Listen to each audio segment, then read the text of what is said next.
Hey, we're live. Good afternoon, YB. How are you today? I'm blessed by the best, Shawn. How about yourself, good brother? Same. It's been a great day so far. Even better day getting an opportunity to speak with you, sir. So, I actually, YB, I typically start with a story, but I'm not going to do that today. Welcome to Lending with Purpose. These are conversations that we have with clients and friends. Excuse me, relationships just like you. So information that we wanted to learn more about or even didn't know existed. And so thank you for joining us today. And so I'm going to do my story after you introduce yourself because I think my story will help our conversation. So um, YB, tell us who you are, what you do, and then we'll get to it. All right. Well, peace and blessings, everybody. Rob YB Youngblood. In many circles, I'm known as the LinkedIn locksmith because of my ability to unlock the power of LinkedIn for entrepreneurs who want to enhance their visibility, credibility, and profitability. I'm a native of the Bronx, New York. I grew up in a single parent home. My father was actually murdered when I was two. And as a matter of fact, today would have been his birthday. So special day. But I say that not to get any sympathy or to get anybody like, oh, I just want people to recognize that who they're listening to right now is a real guy, right? Yeah, people may say you're an LinkedIn expert, you got all the stuff, but at the end of the day, I'm a real guy who focuses on being a compassionate connector that strives to facilitate connections that lead to outstanding outcomes. And it just so happens that I utilize this platform to do it. So definitely a pleasure to be here amongst your network and those who are following as a result of me sharing this out to my network. Definitely. Thanks for joining us. Shout out to your father. Happy birthday. Happy birthday. And so, um, maybe along the same line. So listen, YB, I was yesterday I was on a podcast, and one of the questions that they were supposed to ask me is name one of your favorite stories in which you helped someone with home ownership, right? With affordable Mm, home ownership. And so you may hmm have heard me tell this story before, but I'll do the abbreviated version. But I have a client who was um, my guy was he was in and out of prison for about 11 years of his life. Had a pretty rough childhood.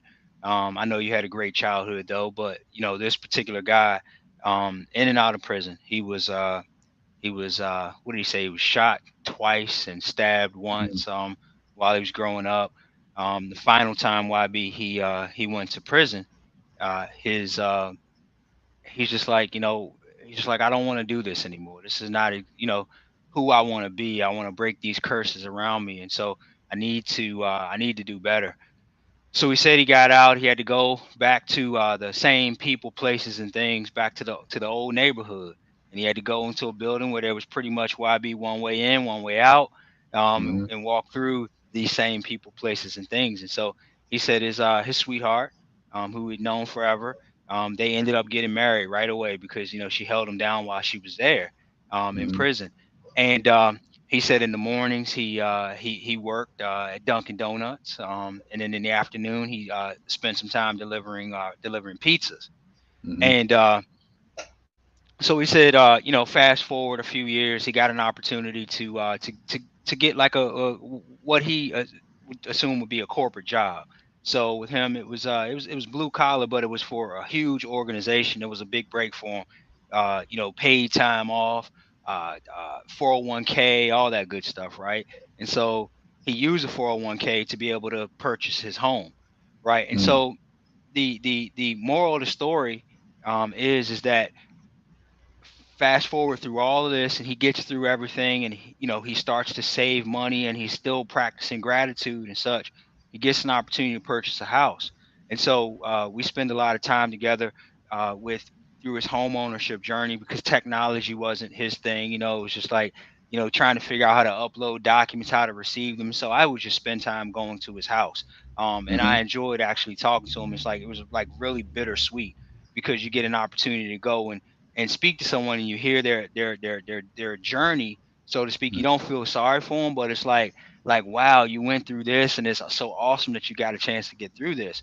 And so mm, YB, um day or two, I think it was a couple days before closing, his wife reached out and she said that he was in the hospital. What are we supposed to do? And I'm Mm, like,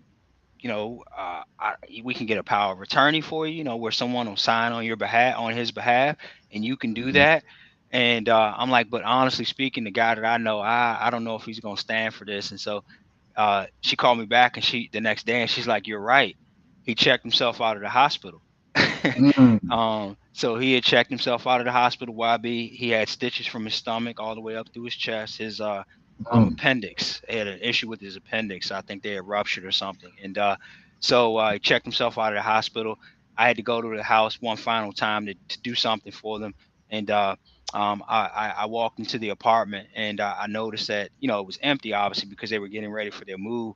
But there was an air mhm, mattress on the floor, and he was right there on the air mattress in excruciating pain. And mm, he was getting prepared to purchase his new home, and he simply said that he had to check himself out of the hospital. There was nothing that could stop him from getting this place, this purpose that he mm, had, this thing that he said that he wanted, something that he always wanted for his family to have. There was mhm, nothing that was going to stop him from getting that. And so he closed on his house, and then he had to check himself right back into the hospital. And so um, it's a story of, like, conviction, and just one that I'm very proud to always talk about. And so the mhm, reason that I told you that story today, YB, is mhm, because we're on LinkedIn and we're having these conversations, and you said you want people to know that you're a real person. A mhm. story like that, like, how does that come across on a platform like LinkedIn? Like, how do you use something like that with with the way that the platform's set up, and then the direction that it's going? Yeah, I think the way you do it is just like what we're doing now. I think something of that magnitude, as deep as that is best told as a story that people can hear. And because LinkedIn is showing a lot of love to videos, you could essentially, like, let's say you were given a talk, and you use that in your talk to convey a message of purpose or determination or dedication, or listen, I'm not going to be stopped, like that those are some themes that I was able to pull from that. So that's really more of a motivational message than an expert message, right? Because there is no expertise in what you did. You didn't do anything but show up. But what that does is that story actually will resonate with people who are looking for motivation on the LinkedIn platform, right? I was so excited a couple weekends ago. It wasn't last weekend, but the weekend before last, and I attended the Game Changers Boot Camp, right? Attended the Game Changers Boot Camp, and CJ talked about the three types of speakers, right? You have your motivators, you have your celebrity, and then you have the experts, right? So on LinkedIn, what this allows for people to do is to show up and promote their professional brand. So a story like what you're saying would appeal to someone who is on the platform seeking motivation. You could tell it in a long form, maybe use an article to promote the power of a purpose, right? And then in that article, you're highlighting this particular story. And when people read it, they can imagine seeing this gentleman checking himself out. Like, so why? Because even in business, we're looking to be motivated. And for the people who are like, I don't need motivation, motivation is a fad. Well, motivation is like taking a shower, right? It's like, you got to do it often. Like, you need to tap into it often, right? And so people who say they don't need motivation is the same people that end up on the highway because they didn't fill their gas tank up, right? They're like, oh, I'm going to get to the gas tank. I'm going to get to the gas station, the next one, and then the next one. And now they're broken down on the side of the road. So I think a story like that, presented the right way, whether in video form, audio form, or even in a long form written, it does have a place on LinkedIn because there are people who are seeking motivation as they go through their day. And they look for ways to tap into something that will help them reach the next level in their particular task or in their career or even in their life. Got it. And how did you because the LinkedIn locksmith, that's profound, and I've heard the legendary story of how you got that, and maybe you can wrap that into this answer. But like, Mm-hmm. how did you stumble upon this platform on LinkedIn and become a valuable asset to those that you're associated with through this network? Like, how'd that all Yeah, happen for you? I started using LinkedIn in 2007. Might have been 2006, 2007. I graduated from college. It took me 8 years to finish a 4-year degree, right? So but I think the reason why that happened was because had it happened any differently, my whole life would have changed. So when I graduated from college in 2004, the first position that I obtained out of college was I was an executive for a nonprofit in Richmond.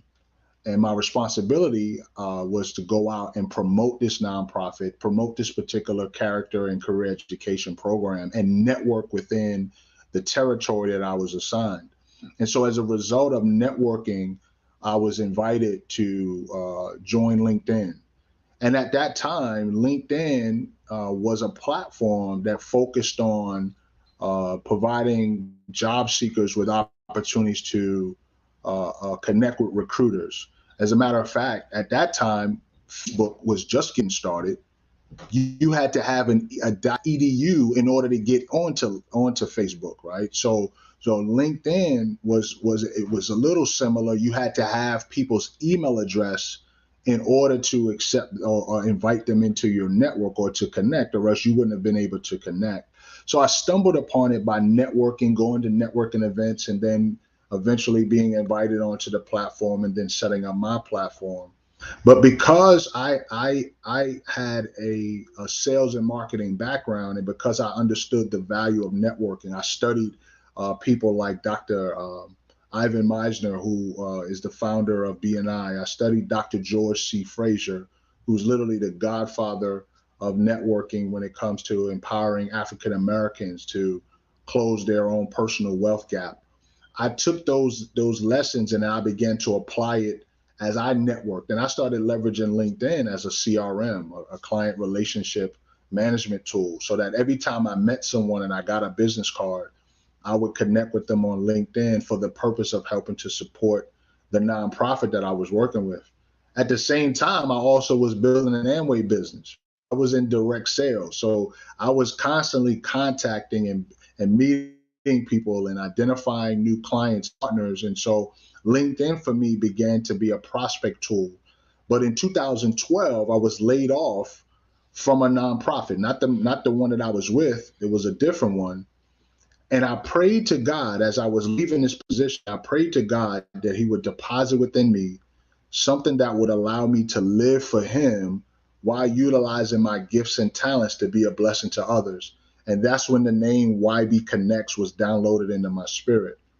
And what I would offer people through YB Connects at that time is training on how to leverage LinkedIn to attract their next career opportunity. As a matter of fact, the first person that compensated me for the service was a young lady from my alma mater, Virginia Union, who I went to school with. And she was looking at making a transition in her career. And she knew that I was proficient in using LinkedIn. So she asked me to provide her with some coaching. She brought her boyfriend with her at the time. And when we were done with our 1 hour session, she wrote me a check for $100. Now I'm from the hood. I grew up in a single parent home. I told you my dad was murdered when I was 2. I never was paid $100 an hour ever in my life up to that point. And when that happened, I knew I was on to something. As a matter of fact, this is what I said to myself, Shawn. I said, I'm gonna be rich. Because if I can make $100 an hour doing something that came easy to me, imagine what would happen when I channel my energy and I start increasing my visibility and Right. attracting more opportunities. You feel what I'm saying? So that's really Absolutely. how I stumbled upon the platform and began to use it in the capacity that I use it today. How about the LinkedIn locksmith? How'd you get that name? So I didn't get that name until 2016. So keep in mind, I launched YB Connects in 2012. When I got laid off, I didn't immediately started building my business full time. You know, I'm married. I have two beautiful children, and so for anybody that's married, men, your wife not having it, you don't have no job. You know what I'm saying? Especially a black wife. Like you ain't got no wife, you don't got no job. Well, how long you think you're gonna be living up in here, right? So I ended up going to work. I was able to attract employment with an organization that actually helped me to develop my professional skills, organization called Inroads. And so I worked with Inroads, but at the end of 2015, I was dealing with a mental health challenge. As a matter of fact, I was actually on the verge of taking my own life. And I ended up leaving that position and I went full time. Well, when I went full time, I was seeking motivation and I found Dr. Eric Thomas, E.T. the hip hop preacher. And I found him on YouTube and I found his community, Breathe University. And in the Breathe University community, I was embraced as someone who was well versed in LinkedIn. So much so that I caught the attention of David Shands, who prior to him bringing a talk to the community, he had a one-on-one with me. And I was able to share with him some things that helped to unlock LinkedIn for him. So his talk that he gave to the community was everyone needs a locksmith. And that a locksmith is someone who unlocks a situation for you, whether it's, you're the mortgage locksmith and I'm the LinkedIn locksmith, or somebody might be an actual locksmith where you get locked out of your house or locked out of your car. Yeah. And when he asked people to volunteer what kind of locksmith they were, I said, well, I deal with LinkedIn. And he was like, exactly, YB. You are the LinkedIn locksmith. Because David Shands is literally a marketing guru, I snatched that thing up and I started promoting myself as the LinkedIn locksmith. So that name wasn't a name that I gave myself technically. Dave put that out there. The alliteration alone, LinkedIn, locksmith, like the double L, is perfect. And so that's what I began to promote myself. But here's what was crazy. Everybody else started promoting me as the LinkedIn locksmith. And so now it's like most people don't even know my real name. They don't know my name is Robert T. Youngblood. They just know, oh, that's YB, the LinkedIn locksmith. And so I leverage that to be able to enhance my own visibility, credibility, and profitability. Got it. So let's talk about that. Visibility, credibility, and profitability. Because early on Mm-hmm. in the conversation, you said three things that I wrote down, and show up, promote your professional brand was one. You also Mm-hmm. mentioned that you used LinkedIn as a CRM. I thought that was pretty Mm-hmm. profound because it's a way for us to collect the information and the data and use that information and data to follow up and to hold as like a placeholder for contacts. Um, Mm-hmm. and then you made a comment about how to leverage LinkedIn for compensation. So earlier on, it was for employment opportunities, right? Mm-hmm. But like speak to what you do. Like how are you helping folks use this platform specifically to win? Yeah, so there's 5 C's that my clients will get from me when they work with me. So I offer coaching, consulting, training, and speaking services. So that falls under the YB Connects brand. And I'm also aligned with the number one self-publishing company in the world, Self-Published in 30 Days, where we have an initiative called LinkedIn for Authors. So we strive to empower authors to leverage LinkedIn to increase their visibility, credibility, and profitability. But there are 5 C's that are part of my brand promise. Anybody that works with me, they're gonna be able to tap into those 5 C's. So I focus on clarity. I focus on confidence, helping my clients to obtain confidence, helping them to develop their communication skills, right? Then the connection. So putting them in a position that as they gain clarity and confidence, and they learn how to communicate efficiently and effectively, it then allows them to attract the right connections that lead to cash flow. And so when you think about those 5 C's, every client that has hired me, and this is what they've told me. This is not something that I came up on my own. Like when I would do debriefs with my clients, I would say, what are the results that you received as a result of working with me? And I would constantly hear, I was able to get more clarity. My confidence increased. I was able to communicate a little better because people who know me, they know there's certain words that you got to eliminate if you're going to talk to me, right? One is the TRY word. Like if you use the TRY word in my presence, and you know this, Shawn, because you experienced it, right? I'm To sending you. try I'm is to sending, fail. but that's true. However, if I give you $1 million and I put it at your feet and I say TRY to pick it up, you're gonna pick it up. You're not gonna No, you just pick TRY it to up. pick I'm it not up. gonna try. I'm just gonna pick it up. Exactly. So that's a communication strategy that I encourage my clients to be mindful of the words that they use, even when they post on social media. You got to be mindful. That's a part of communication. So I improve their communication, which allows for them to then attract people and build the kind of connections that through those connections, they're able to collaborate and generate cash flow. That's how I'm able to add value on the LinkedIn platform through my coaching, through my consulting, through my training, speaking, and then obviously through the publishing side of the work that I do. Got it. And what's one of the bigger? I know what I hear a lot about. And it for you, it probably maybe sounds simple, and it's not something that maybe you beat your chest about, YB. But you've been doing a lot of makeovers on profiles, for Mm-hmm. instance, on the LinkedIn profiles. And then so how impactful is that for us to have a profile um, makeover, or just tell us about why you do the makeovers and why they're important. Yeah, one major principle: you never get a second chance to make a first impression. Hmm. So there are people who have a profile that doesn't truly promote the value that they bring to the marketplace. And they're okay with that. But the reason why they're okay with that is because most people don't realize that there's another level, right? And because most people are not using LinkedIn for revenue generation, they could care less because in their mind, I'm satisfied with the job that I have. So I don't need to really do much with my profile. It really doesn't matter. I'm not, that's kind of like saying I'm already married. I don't care what the world thinks about me. I'm married. So I don't need to put on makeup or dress up nice. I don't need to do all that. My husband, my wife, they love me as I am, right? But if your goal is to attract new clients, you better believe that that new person is checking you out. And if your profile is not up to par to the point where a person lands and sees the value that you bring to the marketplace, you're going to lose out to the person or to the competitor whose profile is put together right. Mm.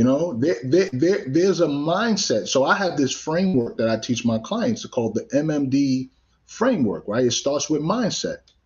So part of the mindset is you never get a second chance to make a first impression. And so the reason why you do a makeover is so that you can have your LinkedIn profile speak for you before people speak to you.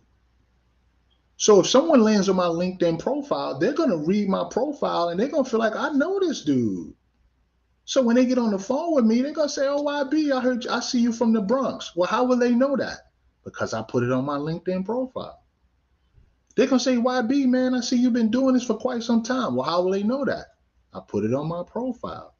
They're gonna be able, when they go through my profile, there's an outline that I teach my clients to use. They're gonna know who I am, what I do, why I do what I do, who I serve, and what results people can get from working with me.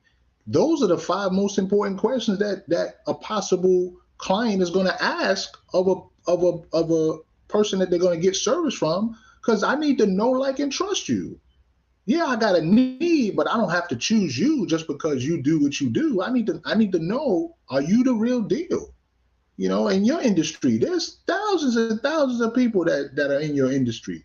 But what's going to separate you from everyone else is what you place on your LinkedIn profile.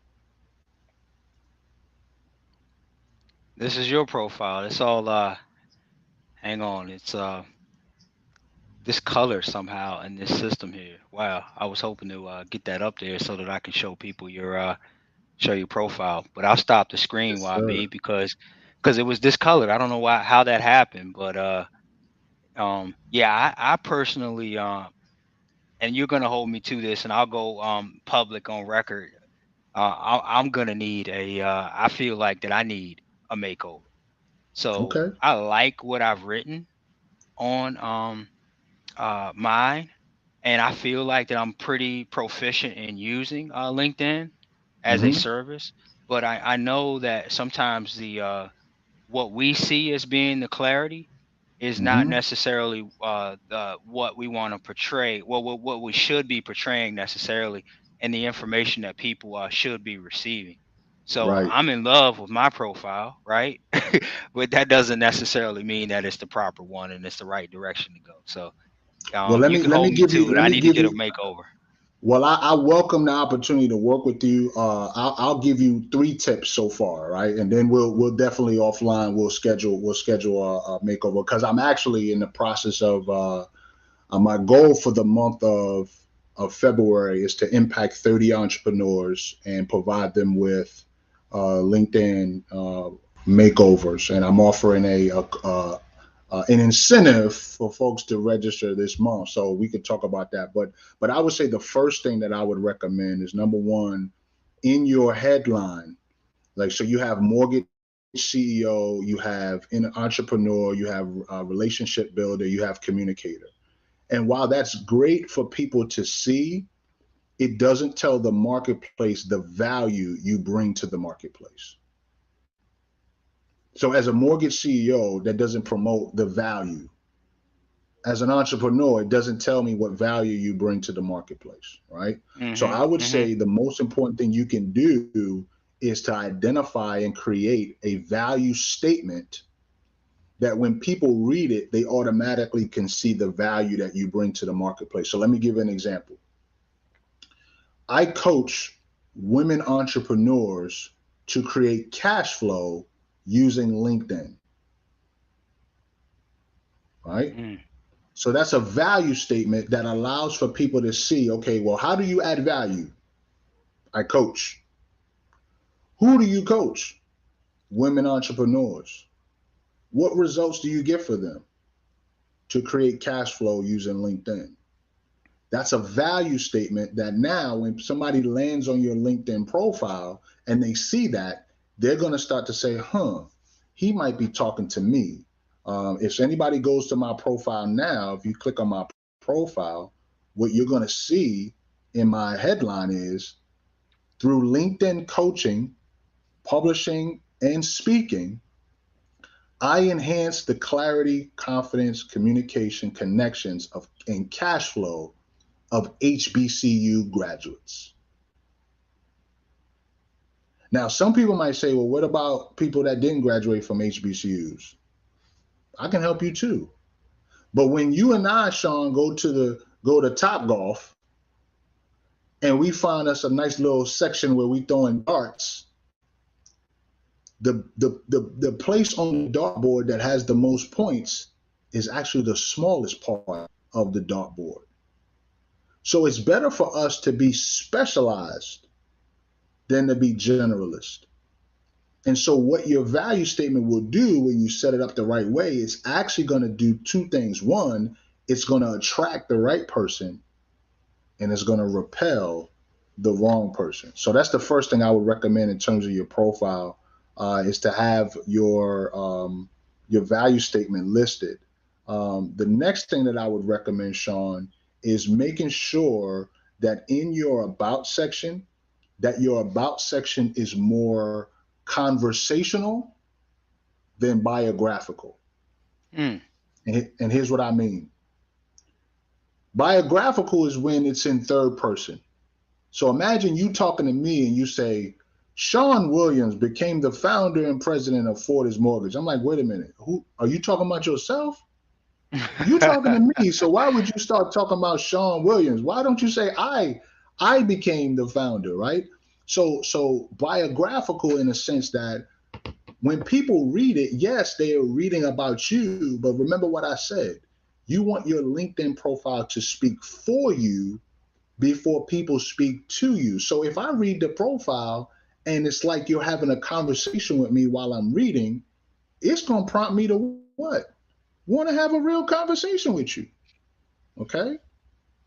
So the reason why a makeover is so valuable because I teach my clients transform your about section from biographical to conversational, and what ends up happening is it becomes transformational.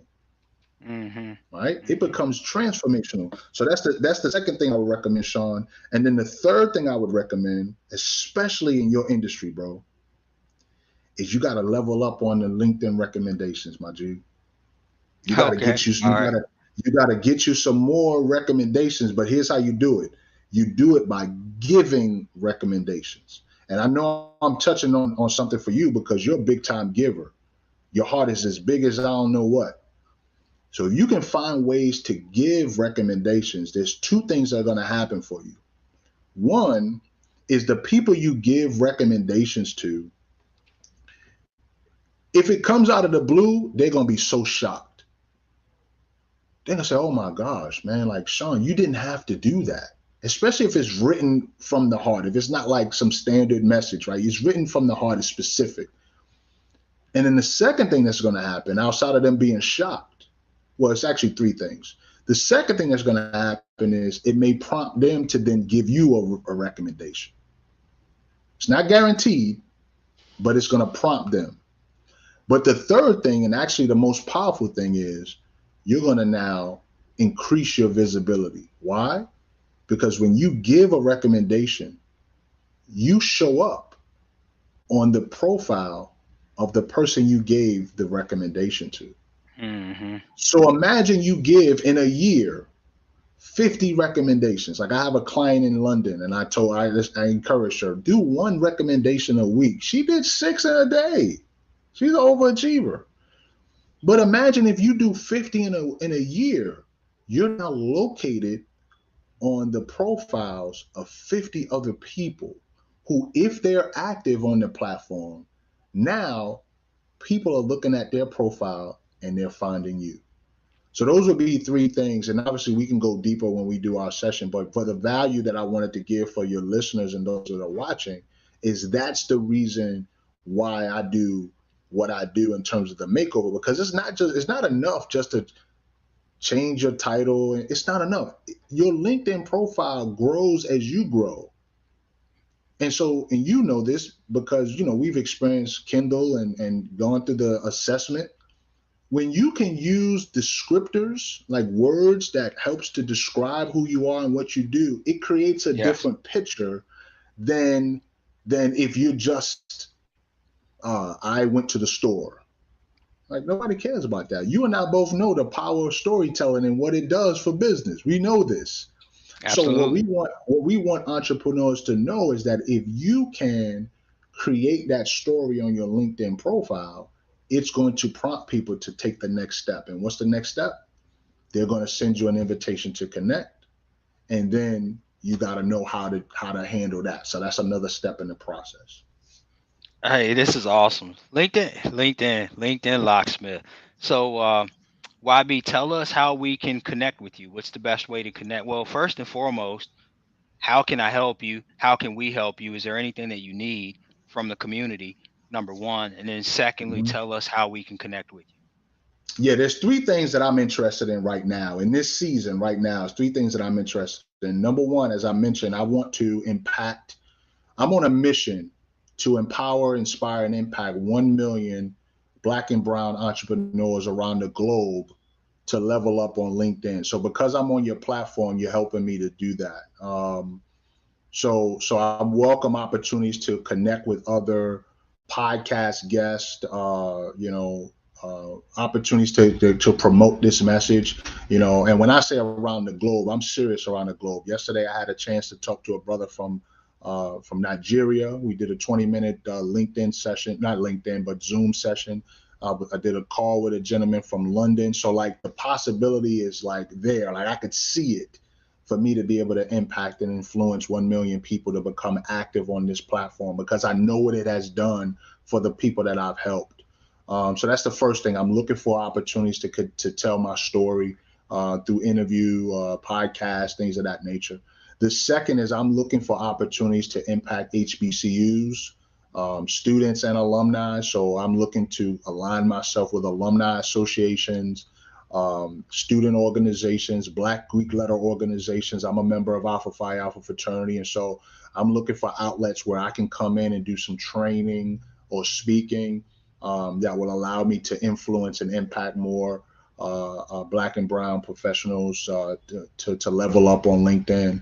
And then third is I'm seeking clients. I'm always looking for ways to align myself with revenue generators. And when I say revenue generators, I'm talking about people who are authors, speakers, coaches, consultants. If you're in sales, even in your lane, there are people who are in sales who can benefit from learning how to level up on LinkedIn, not so much just to sell, but to establish mutually beneficial relationships that lead to outstanding outcomes. Because at the end of the day, if you add a tremendous amount of value to your network, you're going to have people that are going to refer business to you. And it's like sweatless victory, because now instead of you banging on a million doors, doing a million cold calls, you got an army of people that are like, listen, because you add so much value to me, Shawn, because you added so much value to me, YB, I want to facilitate a connection between you and this president of the Chamber of Commerce so you can come in and do what you do.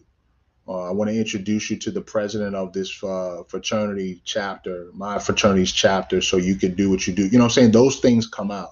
So I would say Mm-hmm. those would be the three ways that that folks in your network can assist me. How do we connect with you? The best way is LinkedIn. They can connect with me, Rob YB Youngblood, here on LinkedIn. You can connect with me on Instagram, YB the Connector, and you can also visit my website, YB Connects, which will bring you back to me here on LinkedIn. And I would say for those of you who have found value in this conversation that Shawn and I are having, if you do decide to reach out to me, please send a personalized note. Let me know you heard me here on Lending with Purpose, so that I can I can let Shawn know, hey man, I had about 100 people show up and hit me. What that tells me is that there's at least 100 people that's watching. You feel me? It's probably more, Yeah.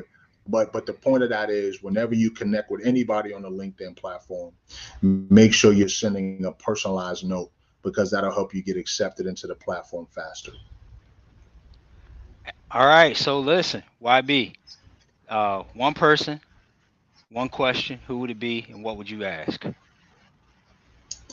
Oh man, you know what? I would say Eugene Kinkle Jones. I don't know And you. for I'm my not up brothers, on Eugene Kinkle that's that's Jones. that's all right. I'm about to tell you. So for my brothers at Alpha Phi Alpha, you know that Eugene Kinkle Jones is one of our founders. And Eugene Kinkle Jones is a native of Richmond, Virginia, where I'm located. And he's also a graduate of my alma mater, Virginia Union University. And the one question I would ask him is, why did he stop in Washington, D.C. before he came to Richmond, Virginia?